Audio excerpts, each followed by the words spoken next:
안녕하세요. 신혼여행지에서 다툼으로 이혼하는 부부들이 있다고는 들었어요.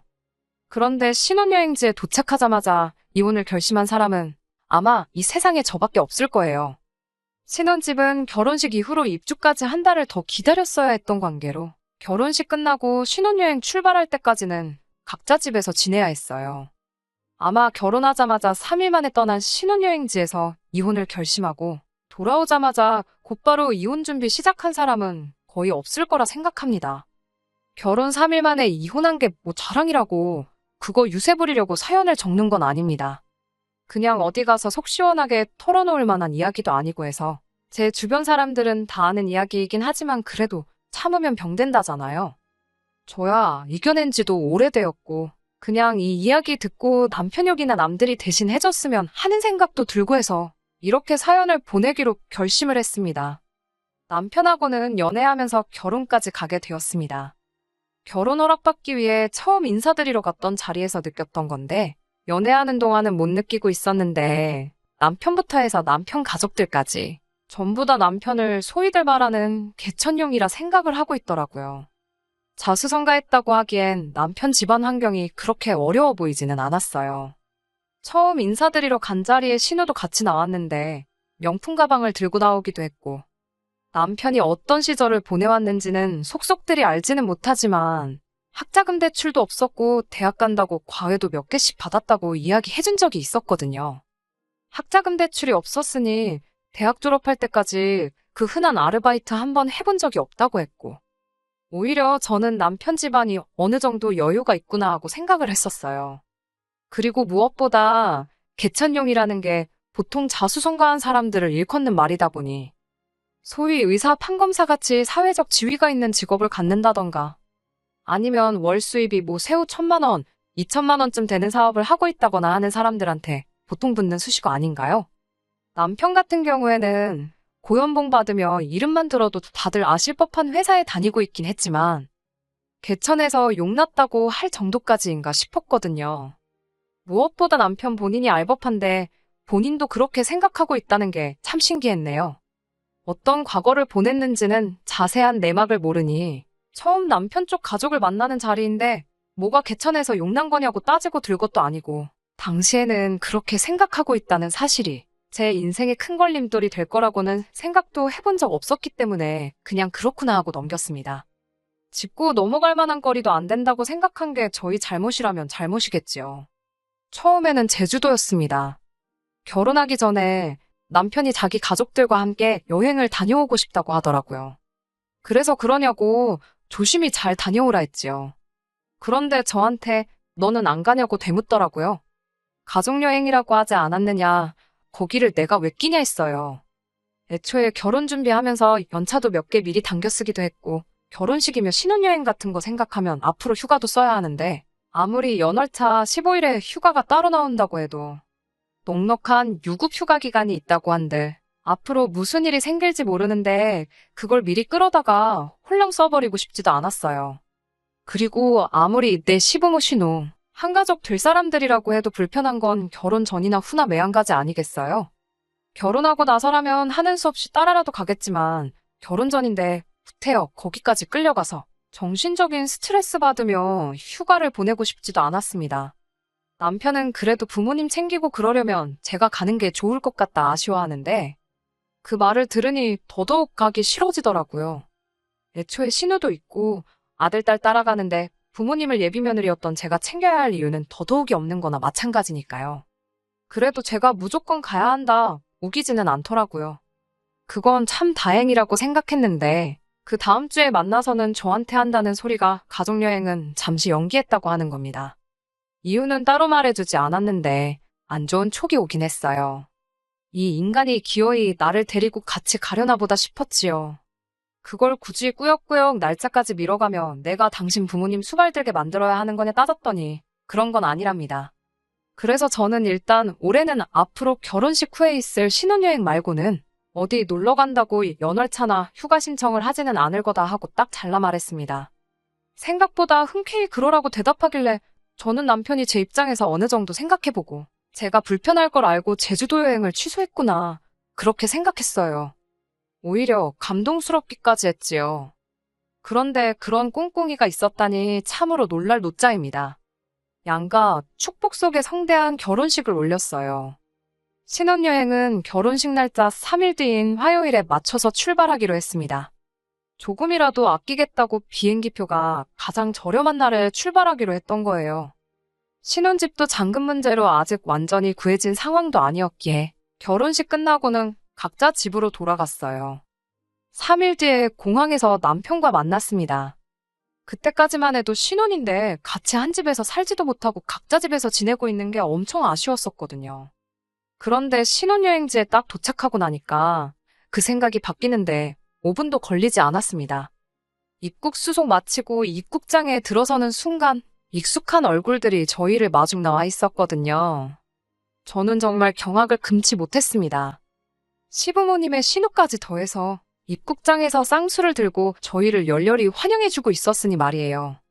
누가 보면 이민 와서 현지에 살고 있는 남편 가족들을 보러 혼자 한국에서 지내던 남편이 오랜만에 비행기 타고 왔구나 싶은 그림이었어요.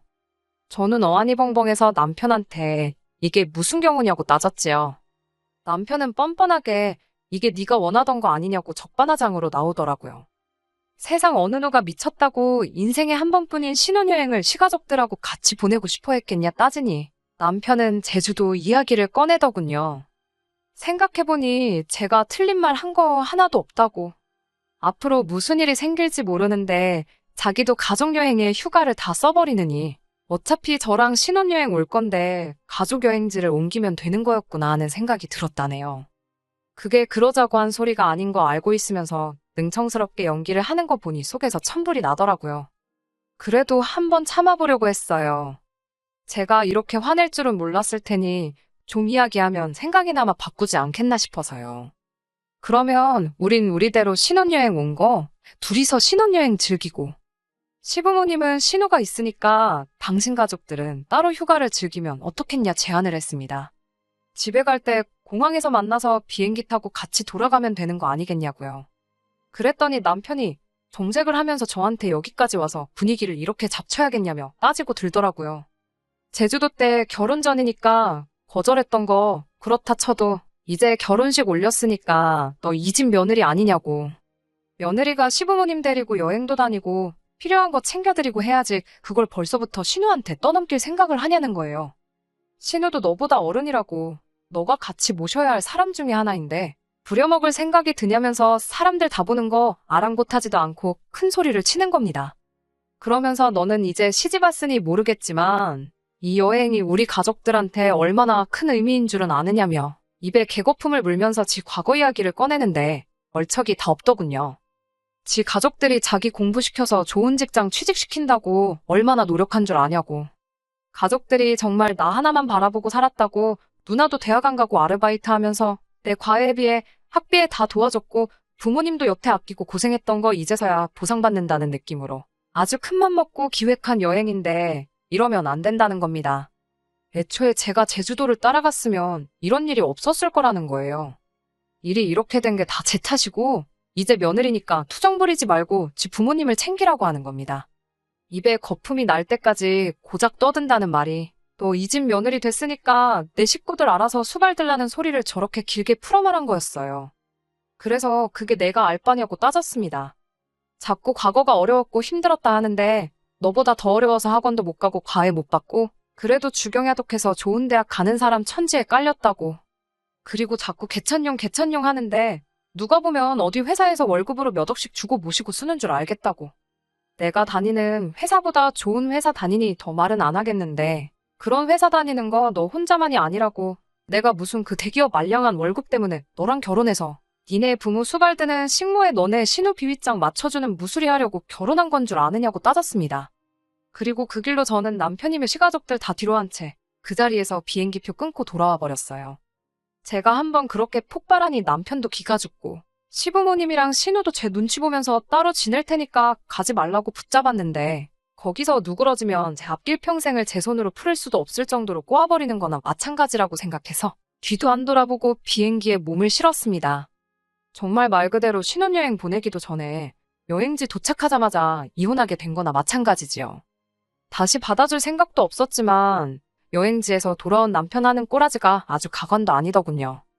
사과할 거라고 기대는 안 했지만 여행지 내내 연락 한번 했던 적 없었기에 적어도 앞으로 우리 사이가 어떻게 되는 건지 궁금해한다거나 어떻게 해보자던가 하는 그런 이야기를 꺼낼 줄 알았는데 돌아와서 저를 보자마자 한다는 소리가 다른 게 아니고 돈 내놓으라는 소리였습니다. 뭐 돈 맡겨놓은 것도 아니고 신혼집 입주를 코앞에 두고 있었지만 꽤나 큰 손해긴 하지만 아직 끝전이 치러진 게 아니다 보니 그냥 파기하면 위약금 내고 파기할 수 있었어요. 그 신혼집마저도 각자 모아놓은 돈에서 각출을 했다 보니 오히려 돈을 돌려받는다면 제가 돌려받아야 하는 게 맞는데 저 자식은 뭔데 저한테 돈을 내놓으라 말아 하는지 싶더라고요. 뭐 맡겨놓은 게 있어서 나한테 달라고 하는 거냐 저도 따져 물었지요. 그랬더니 제가 자기 가족들 인생에서 처음 가보는 해외여행을 망쳐버렸으니 그 비용을 보상하라는 거예요. 부모님 비행기표에 신호 비행기표며 여행 전반적인 경비에 신호 휴가 나간 동안 못 받게 된 월급의 일부까지 계산기 두들겨서 가져왔더라고요. 그래도 양심은 있는지 지 휴가 쓴 건 계산 안 했더라고요. 거기에 추가적으로 또 뭐 저 때문에 영어로 통역할 사람이 없어서 제대로 못 즐긴 것도 많고 제가 없으니 부모님 수발 든다고 지낸 누나가 엄청 고생을 했다고 정신적 피해 비용에 신유 인건비까지 추가해서 저한테 달라고 하는 겁니다. 그 금액은 2천만 원 하고도 뒤에 끝자리 몇십만 원 더 있었는데 남편이 저한테 인심 써줘서 그건 안 받고 딱 2천만 원으로 퉁쳐주겠다고 하더라고요. 계산 안 힘들게 손해를 감수한 거라고 자랑스럽게 이야기하는데 당당한 그 모습을 보니까 저도 모르게 고마워서 다 눈물이 날 뻔했어요. 돈 깎아준 게 고마운 게 아니고 그래도 여태만 나온 정이 있는데 그냥 한번 용서해줄까? 나도 여행지에서 그렇게 돌아오면 안 됐는데 내가 너무 심했나? 그런 생각도 마음 한구석에 조금은 가지고 있었거든요. 이렇게 남아있는 정을 확실하게 떼줄 거라고는 기대조차 하지 않았는데 이렇게 확실하게 알아서 마무리를 지어주다니 정말 고맙기 그지 없었지요. 니네 가족 놀러 갔다가 재미없어서 실망한 돈을 왜 나한테 와서 찾냐고. 그냥 좋은 말로 할 때 내 눈앞에서 꺼지고 이혼 서류 날라오면 도장 찍을 준비나 하라고 했어요. 이미 공항에서 비행기 올라탔을 때 이혼한 거나 마찬가지였다고. 말 맞다나 이제 그 잘난 며느리도 아닌데 니네 부모님 가족여행 망친 건 자식들이 니랑 니네 누나 아니겠냐고. 그러니까 그 여행 비용은 나한테 청구할 게 아니고 부모님도 똑바로 못 챙기고 여행지에서 벙어리 마냥 말 한마디 못한 네 잘못이니 네 스스로한테 청구하는 게 어떻겠냐고 했지요. 얼마나 힘든 과거를 보냈고 당신 가족들이 얼마나 고생했는지는 내가 듣도 보도 못해서 얼마나 큰 은혜인지는 가늠이 안 된다고. 하지만 그 은혜가 얼마나 크던 간에 그걸 너랑 결혼한 네 마누라 며느리까지 나서서 갚아줘야 하는 은혜라면 그딴 며느리 자리는 내가 때려치고 만다고 딱 잘라 전해줬습니다. 다시 한번 그 잘난 가족여행 망친 건 니들 무능한 걸 탓하고 당신이야말로 집에 들어간 내 돈 제대로 안 돌려주면 어디 어떻게 되나 보자고 했어요. 그리고 이 이혼의 책임은 너한테 있으니 위약금은 위자료 줬다 생각하고 네가 내라고 했습니다. 그리고 어디 한번 안 접을 테면 안 접으라고. 내 전 재산 날려먹는 한이 있어도 대한민국에서 제일 유능하다는 변호사 구해서 어떻게든 그 돈 받아내겠다고 울음장을 놓았어요. 사실 이미 이혼에 대해서 알아봤던지라 남편이 유책 배우자로 이혼 소송 진행할 수는 있는데 위자료 받아봐야 얼마 되지도 않을 거란 이야기는 이미 들었습니다.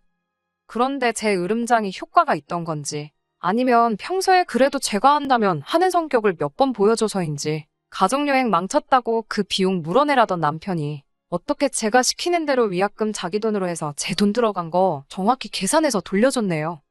결국은 그렇게 이혼을 하게 되었습니다. 이혼 진행하는 과정에서 그제서야 정신을 차린 건지 저한테 사과하면서 가족들하고 얽히지 않게 잘 할 테니 다시 잘 해보자고 몇 번을 제 앞에 빌었어요. 하지만 그 진짜 속내는 아무도 모르잖아요. 한 번 속은 거면 충분하다고 생각해서 그냥 미련 남지 않게 딱 잘라 말해줬습니다. 다시 합칠 생각 없으니 부모님 은혜같이 갚아줄 며느리는 어디 딴 데 가서 알아보라고요. 그 뒤로는 지인들 통해서 소식이 들려오긴 하는데 최대한 안 듣고 신경 안 쓰고 살고 있습니다. 할 말 다 하고 쪽내서 속은 후련한데 결혼하자마자 이혼해버렸으니 이럴 줄 알았으면 혼인신고 좀 더 살아보고 할 걸 그랬다 하는 후회가 있긴 하네요. 다들 왜 살아보고 혼인신고 해라 그러는지 그 이유를 대충 알겠더라고요. 그래도 결혼식까지 올렸는데 나중에 제가 다시 결혼하게 된다면 혼인신고 안 했다는 사실을 숨기는 것보다 그냥 당당하게 있는 게 더 나은 것 같기도 해요. 지인들 통해 들은 말로는 남편은 벌써 새장가 준비를 하는 건지 여기저기 선자리도 알아보고 소개 자리도 다 나가는 것 같더라고요. 그런데 웃긴 게 남편은 상대방한테 이혼했다는 사실 숨기고 결혼 목전에 두고 성격 차이로 파혼하게 되었다. 뭐 그런 식으로 이야기를 하고 다닌다나 봐요. 딱히 그 사실이 중요한 건 아니지만 그래도 벌써부터 만나는 사람들한테 거짓말 살살 하는 거 보면 결혼 3일 만에 이혼까지 당하고도 정신을 못 차린 것 같아요. 아직도 부모님과 신우가 자기한테 베풀어준 큰 은혜 대신 보답해줄 무수리 식모를 구하러 다니는 거겠죠? 열심히 했으면 좋겠습니다. 그런 식으로 결혼해봤자 그 끝엔 또 한 번의 이혼이 기다리고 있다는 사실은 그때 가서 깨닫게 되겠지만 말이에요. 끝까지 들어주셔서 감사합니다. 오늘의 사연은 여기까지입니다. 구독과 좋아요, 알람 설정 부탁드리고 더 좋은 사연으로 다시 찾아뵙겠습니다. 감사합니다.